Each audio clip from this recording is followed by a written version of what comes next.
So welcome back to T90 Titans League Season 2. We've got a Platinum League game here between Ganji on Japanese in the red trunks.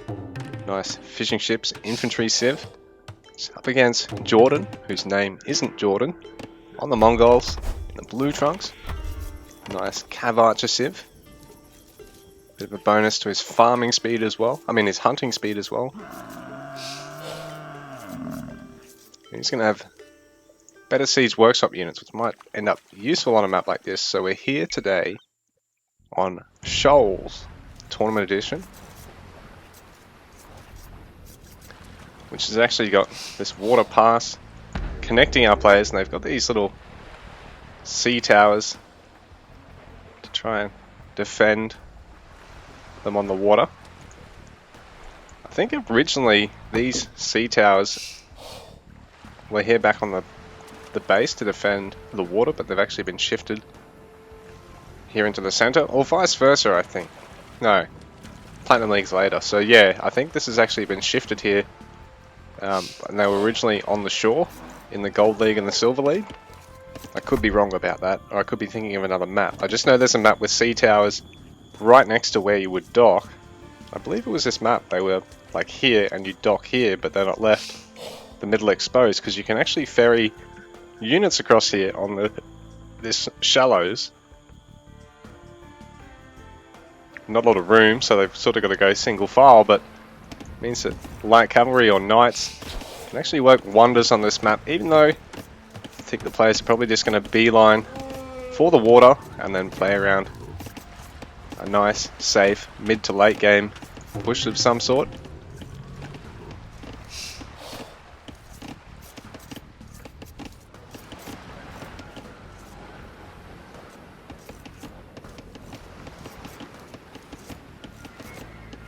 There's an awful lot of gold to fight over. A little bit of stone too. Over here at what I like to call the Daintree Rainforest, because it's just up the road from me.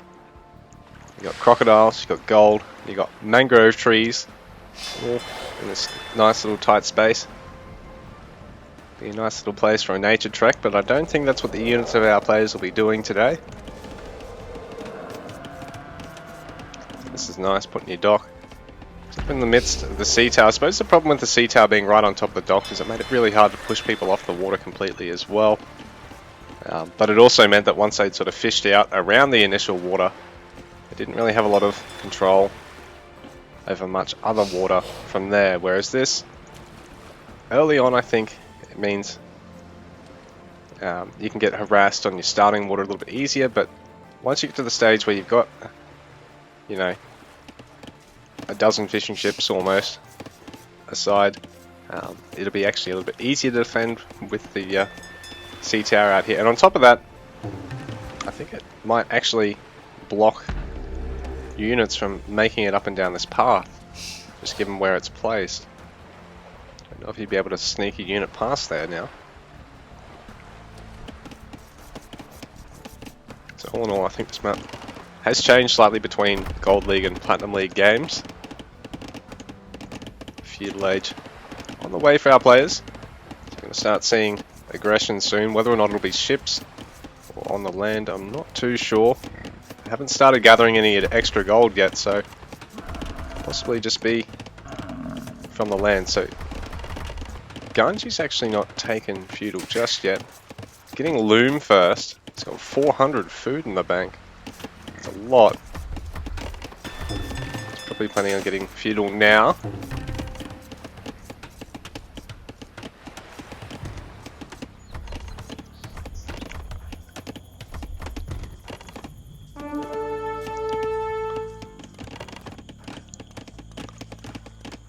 So Ganji's age up going to be a little bit slower than Jordan's, but he's already got loom taken, and he's got a couple of extra villages going into feudal, while Jordan is still going to have to add those villages now that he is in feudal.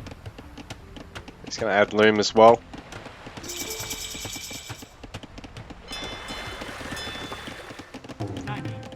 So it looks like Ganji, another dock on the way. Jordan already has a second dock. So double galley production at the moment for JorDan. Ganji's not far away. Looks like JorDan possibly going to be able to kill off Ganji's scout here.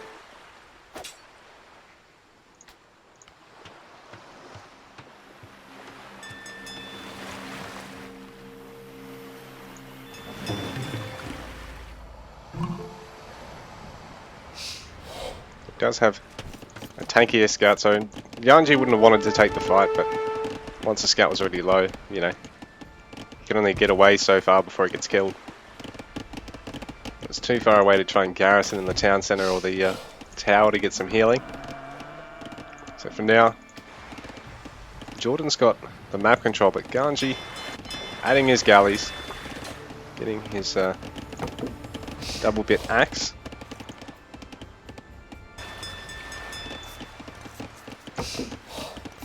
Don't know if JorDan's taken his just yet.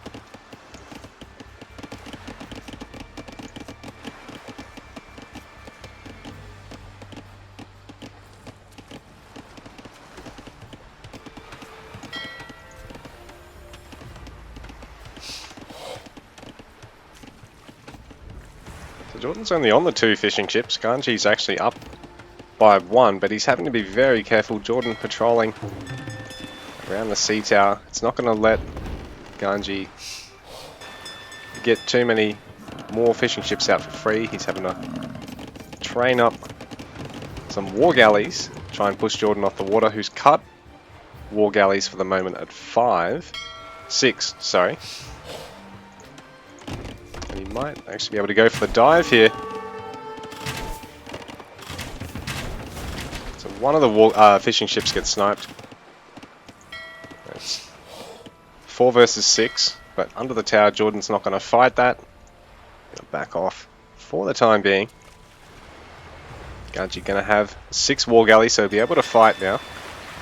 Will have the health advantage, but not if he is split up when this fight goes down.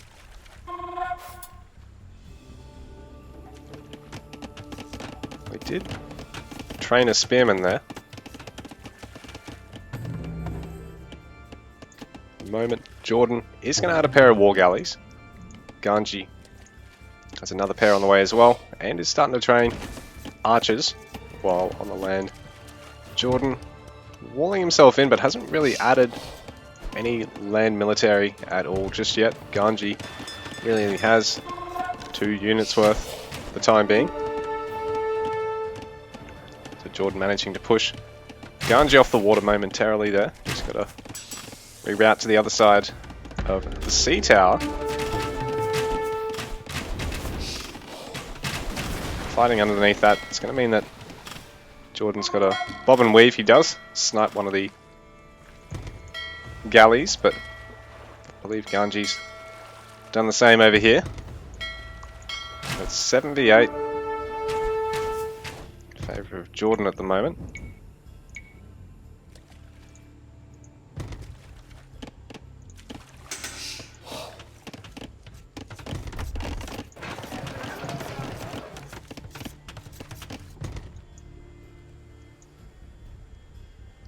Ganji bringing, JorDan bringing a villager forward. Ganji, even with him in eco at the moment.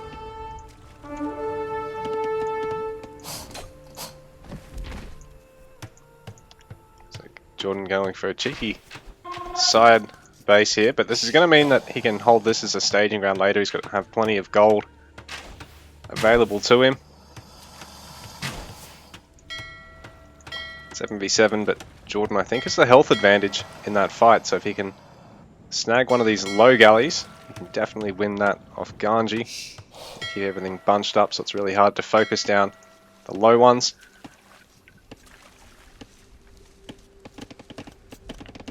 Ganji going to try and pressure on the land here. JorDan's not completely walled off. And the pair of archers is going to force a garrison, but it's not going to be able to get any kills. There is some villagers up here hunting, are exposed because JorDan's not really relying on fishing at the moment. In fact, that one boat he's got is not actually getting any fishing done for the time being. Not a huge deal, but I mean, it is costing him a little bit of food. At the same time, it means that if this swarm of galleys comes past, it'll be harder for them to actually find the boat, because you'd think it'd be right here.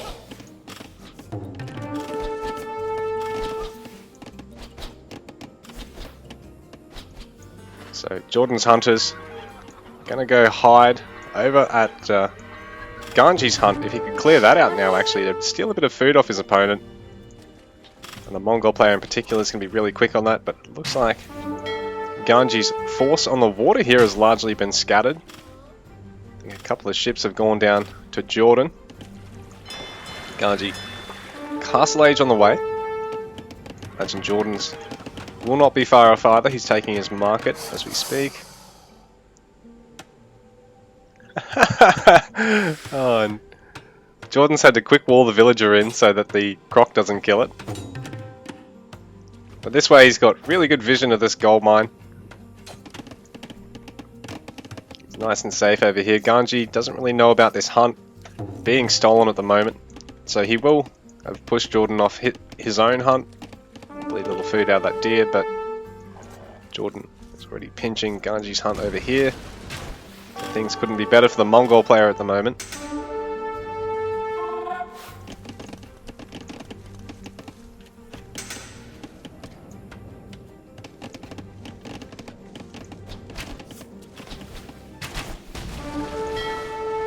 JorDan saving another fishing boat, and so he's up in terms of kills. He's definitely looking a lot more strong on the water here at the moment.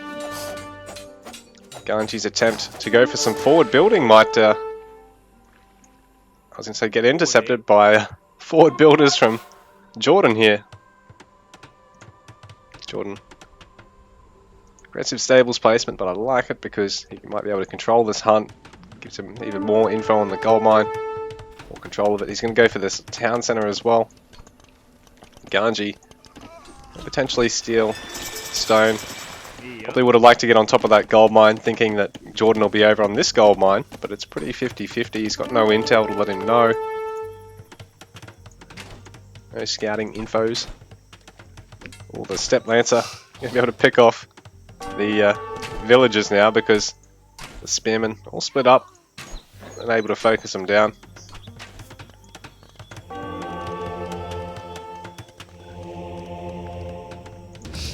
Monastery and a workshop being thrown down here, but this is a really rough spot for it. I wonder if Ganji was better off putting it here, but then it gets seen by the palisade, no doubt. This game's become an awful mess here for Ganji. Can he hold on? Because JorDan right now has that water advantage. He's just constantly throwing galleys trying to prevent JorDan from massing up more fishing ships than he's got. Villager count's pretty even.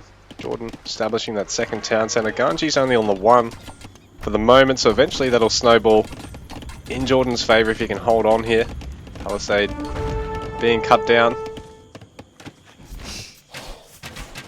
Another galley of Ganji's going to the bottom of the sea. So right now he's actually starting to really trail in terms of kills. I think it was pretty even, and now it's blown out to 21-7.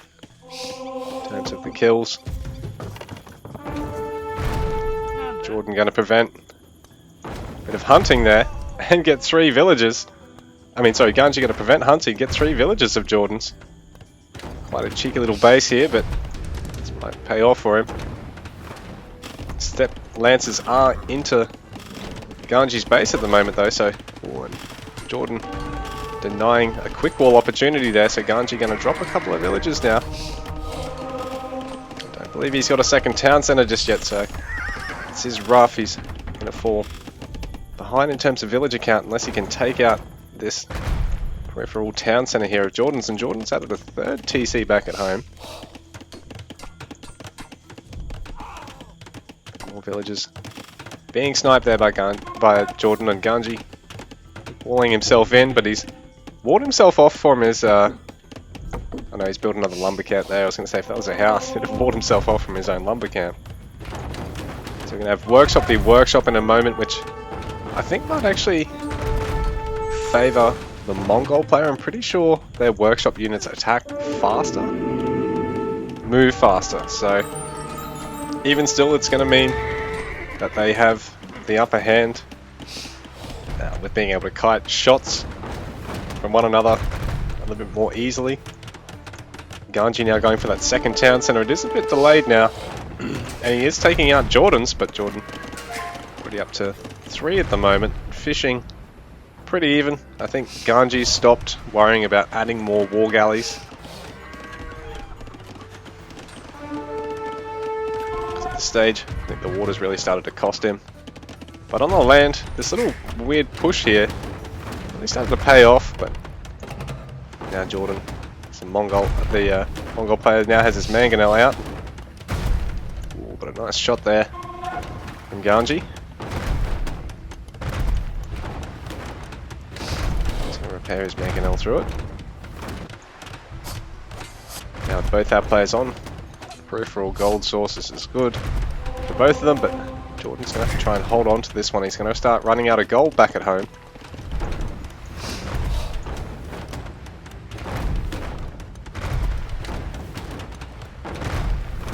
Villager counts are favouring JorDan because Ganji's still only 2 TC to JorDan's 3, but this one here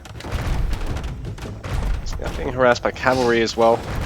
Even more difficult for Ganji to hold, for JorDan to hold on to.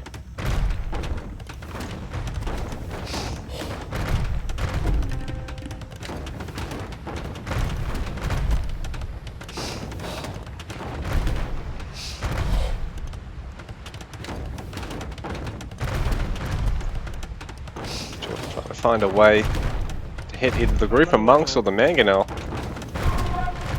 Ganji looking to do the same. Ganji, nice shot there. Both our players going to be able to repair their mangonels through it.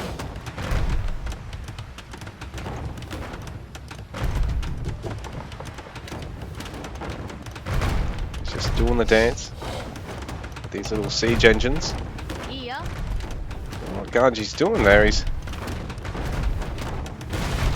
going to pick off the mangonel. That villager's just going for it.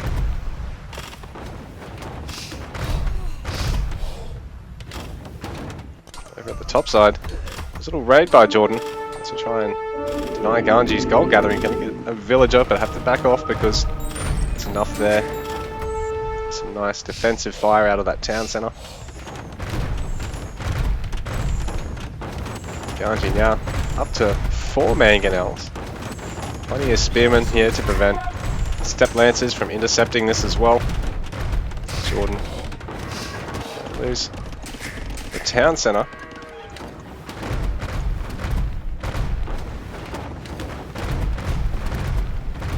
Villagers have to split up and get out of there.